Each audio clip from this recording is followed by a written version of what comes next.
पितृ देवताओं की जय। श्राद्ध में जो हम पितरों को मनाते हैं तो उनकी कथा इस प्रकार है। हाँ, माने तो बहुत कुछ है, ना मानो तो कुछ नहीं है, लेकिन हमारी मान्यता है हमारे पितृ देवता जो है ना, हाँ, जैसे मानो तो गंगा माँ हूँ, ना मानो तो बहता पानी।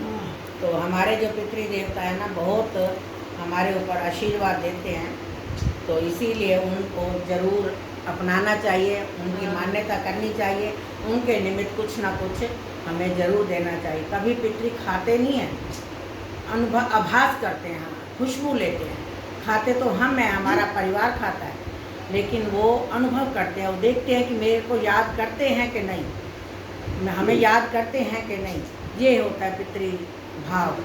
तो इसीलिए उनकी याद में हमें ज़रूर थोड़ा बहुत उनके प्रति ये जो अन्न दान करना चाहिए, और सबको मिल बैठ के खाना भी चाहिए, अपने परिवार सहित, ब्राह्मणों सहित गरीबों को भी खिलाना चाहिए।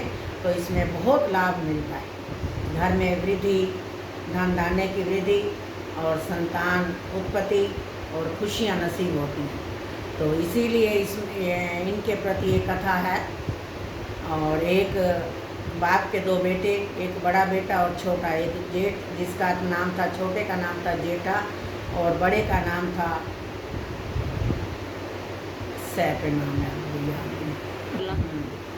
तो जब पितृ दिन होता है ना, बड़े का नाम राम, जिस दिन पितरों का दिन होता है ना, उस दिन कौवा जो है ना, उसी पितृ देवता को, यानी कि जिनका श्राद्ध होता है, या हमारे ससुर जी का है, हमारे जेठ जी का है, किसी का भी है, तो कौवा जो है ना, सम्यक नाम के ऋषि को अपने पीठ पे बिठा के ना, तो उसी घर में ले आते हैं। वो क्या होता है कि वो दरवाजे पे आके ना देखते हैं कि ये किसके निमित्त और कैसे कर रहे हैं। जैसे वो दरवाजे पे आते हैं ना, तो देखते हैं घर में कौन कैसा कर रहा है। तो जो बड़ा बेटा था ना, राम, उसने कहा हमारे पास तो इतना धन है, हमारे माँ बाप इतना धन दे गए, इतना पैसा दे गए, लेकिन किसी को पता तो है नहीं। वो अपने वैभव के लिए क्या करता है कि अपने परिवार को सबको इकट्ठा करता है, यानी कि उसकी जो बहू होती है उनके मायके वालों को, और अपने जो है ना परिवार, जो राम होता है वो अपने परिवार वालों को ना सबको ऐसे बुला लेते हैं, घर में खाने के लिए निमंत्रण देंगे आते हैं। कहते हैं निमंत्रण तो हमने दे दिया, और बनाएगा कौन? बनाने के लिए ना वो जो छोटा भाई होता है ना, जेठा, उसकी मिसिज को बुलाने चले जाते हैं, उनकी घरवाली को बुलाने चले जाते हैं। कहते हैं कि वो खाना वो बनाएगी और बर्तन जो है ना मेरा छोटा भाई मान देगा। इस भाव से ना उनको बुलाने जाते हैं। जब बुलाने जाते हैं, उनके दरवाजे पे जाते हैं, तो भाई कहता है, दस्तक देते हैं, भाई दरवाज़ा खोलता है, बोलता है कि मेरे घर मेरे भैया आए हैं, आओ बैठो भैया, बैठो भाभी, बैठो। हम बैठने नहीं आए, हम आपको ना निमंत्रण देने आए हैं कि हमारे यहाँ कल पिताजी का श्राद्ध है, तुम्हारे भी तो पिताजी थे, और तुम भी आना, और इकट्ठे बैठ के ना वहाँ करेंगे, तुम भोजन बनाना भाभी। और उसको भाई को कहता है तुम बर्तन मांजो। तो जेठे नाम का जो लड़का था, भाई था छोटा, वो कहने लगा ज़रूर आएंगे, लेकिन जो बहू थी ना, भाभी थी, वो कहती है कि तो हम जाएंगे, लेकिन हमारे भी तो पिताजी थे, हम भी थोड़ा बहुत उनके निमित्त करेंगे, करके ना उसके बाद आएंगे। कहने लगे अच्छा इतने में तो सब कुछ हो जाएगा, तुम आके खाने के लिए आओगे। ऐसे टोंट मारती है उसकी भाभी, बड़ी भाभी जो है ना, उसको टोंट मारती है। तो कहने लगे चलो फिर देख लें, टाइम से आओ तो ठीक, नहीं तो मत आए। तो कहती है चलो जैसे देखते हैं, जैसे समय होगा ना वैसे कर लेंगे। इधर बड़ा भाई जो था ना, राम, उनकी घरवाली बहुत कुछ बनाते हैं, अपने सारे परिवार को बुलाते हैं, खिलाते हैं, पिलाते हैं। और उधर वो जो जेठा नाम का छोटा भाई था ना, वो क्या करते हैं, उसकी पत्नी कहती है ऐसे करो, हमारे पास और तो कुछ है नहीं, ये लोहे का ट्रंक बचा है, बाकी तो हमने वो कर दिया, बेच के थोड़ा थोड़ा खा पी लिया, कर दिया। ये लोहे का ट्रंक बचा हुआ है, इसको बेच के ना आप एक थोड़ा सा गुड़ और थोड़ा सा घी या शक्कर कुछ ले आओ, और मैं इससे जो है ना उनका श्राद्ध कर दूँगी, पिताजी का श्राद्ध कर दूँगी।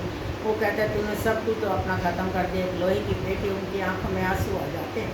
वो कहती है कि एक लोहे की पेटी तो बची है, इसको भी तू बेच देगी, तेरे पास क्या रह जाएगा? वो कहती है मेरे पितरों के आगे ये पेटी कुछ भी नहीं है, मेरे बुजुर्गों के आगे ये पेटी कुछ भी नहीं है। कहते हैं अच्छा तू कहती है तो मैं ले जाता हूँ। लोहे की पेटी लेके ना दुकान पे चला जाता है, देने जाता है। तो जो लोहार होता है ना वो कहता है तुम्हारे पास एक ही निशानी बची है तुम्हारे माँ बाप की, इसको क्यों बेचते हो तुम? आप मुझसे ऐसे पैसे ले जाओ, मैं आपको पैसे दे देता हूँ। जब भी आपके पास उधार ले जाओ, जब भी आपके पास आए ना तो मेरे को दे दे। लेकिन वो कहता है कि मैं उधार लेके अपने पितरों का श्राद्ध नहीं करूँगा, मेरे को ना भाई मैं ये पेटी रख लो, पैसे ले लो। वो कहते हैं कि नहीं अच्छा तेरे को ज़्यादा है ना तो ऐसे कर, तू मेरा सना लोहा थोड़ा सा कूट ले।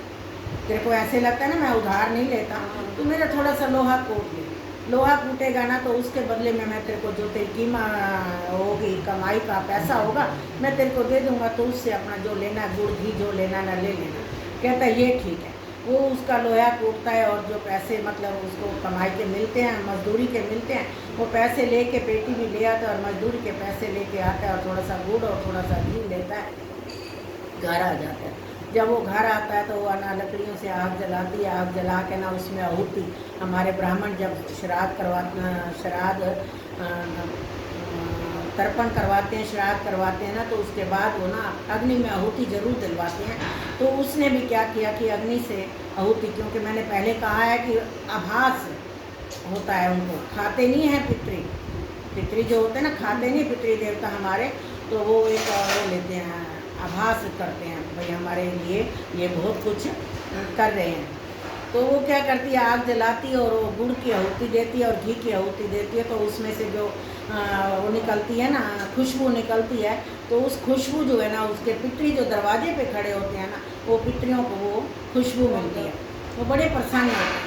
कहते हैं देखो ये अब इनके पास कुछ भी नहीं था, तो इन्होंने हमारे प्रति अपनी वो व्यक्त किया है, भावना व्यक्त की है, अब हमारे प्रति अपनी भावना व्यक्त की है, ना होते हुए भी हमें आहुति दी है, हमें तर्पण किया, अर्पण किया। तो कहते हैं हमने पितरी को, पिताजी को जो है ना पानी तो दिया नहीं, वो एक जलाशय पे चले जाते हैं, वहाँ हाथ मुंह धोते हैं और हाथ मुंह धो के ना जैसे ही पानी तर्पण करते हैं तो उनके पितरी बहुत खुश होते हैं। और जो ना वो स्वयंभू और कौवा होते हैं ना, वो सब देख रहे होते हैं, छोड़ जाते हैं उनको। तो वहाँ से उनको बहुत आशीर्वाद देते हैं कि आज तक जो तुमने गरीबी भुगती है हो गई, लेकिन आज के बाद तुम्हारे यहाँ धन धाने की वृद्धि हो गई। मतलब दूसरे ऊपर से आशीर्वाद देते हैं पितृ देवता जो है ना, आज के बाद तुम्हारे यहाँ धन धाने की वृद्धि हो गई, तुम कभी भी ऐसी गरीबी में नहीं रहोगे। तो आशीर्वाद दे के जाते हैं। तो वो पितृ देवता चले जाते हैं, बहुत खुश होते हैं। वो कहते हैं देखो जिसके पास कुछ भी नहीं था तो उसने हमें कैसे वो करके ना हमें खुशबू दी, हमें आभास कराया पितरों का। जिनके पास बहुत कुछ था वो सब मिलजुल के ना, परिवार आप बहन भाई सब बैठ के मिलजुल के खा पी के सब चले गए, लेकिन हमें किसी ने याद नहीं किया। हमें किसी ने याद नहीं किया कि आज पितरी का ये मेरे जेठ पिताजी का श्राद्ध है तो तर्पण करा दें या उनके प्रति आहुति दे दें, वो किसी ने नहीं किया। तो ये होती है भावना। हम अगर बनाते वैसे हैं, खाते वैसे हैं, खाओ बनाओ सब कुछ करो, लेकिन पितरों के प्रति, बड़ों के प्रति थोड़ा बहुत जरूर सम्मान करना चाहिए। मान सम्मान क्या है, यही है कि उनके प्रति तर्पण जरूर करो, थोड़ा बहुत। इसी बहाने सब परिवार मिल जाते हैं। तर्पण, अर्पण, समर्पण। इसी बहाने सब परिवार मिलजुल के खा भी लेते हैं और पितृ देवता ऊपर से देखते हैं, प्रत्यक्ष तो नहीं होते लेकिन वो आशीर्वाद दे रहे हैं। हाँ, संक्षिप्त रूप में ऊपर से देखते हैं और आशीर्वाद दे के चले जाते हैं। इसी प्रकार हमें ये जरूर करना चाहिए। और इसीलिए कहा जाता है मानो तो गंगा माँ है, ना मानो तो बहता पानी। ये भी पितरियों का भी यही भाव बना रहे और हम सबको इन श्राद्धों में पितरों के प्रति, हम सबको पितरों के प्रति थोड़ा बहुत तर्पण जरूर करना चाहिए। यही भाव बनाए के रखना और हमेशा पितृ देवता हम सबको आशीर्वाद देते रहें और हम सब फलें फूलें और उनके आशीर्वाद से खुश रहें। चलो बोलो पितृदेव महाराज की जय। जय करो भाई सभी, हाथ जोड़ के जय करो। जय मम्मी, जय करो। जय हो जय हो जय हो जय हो।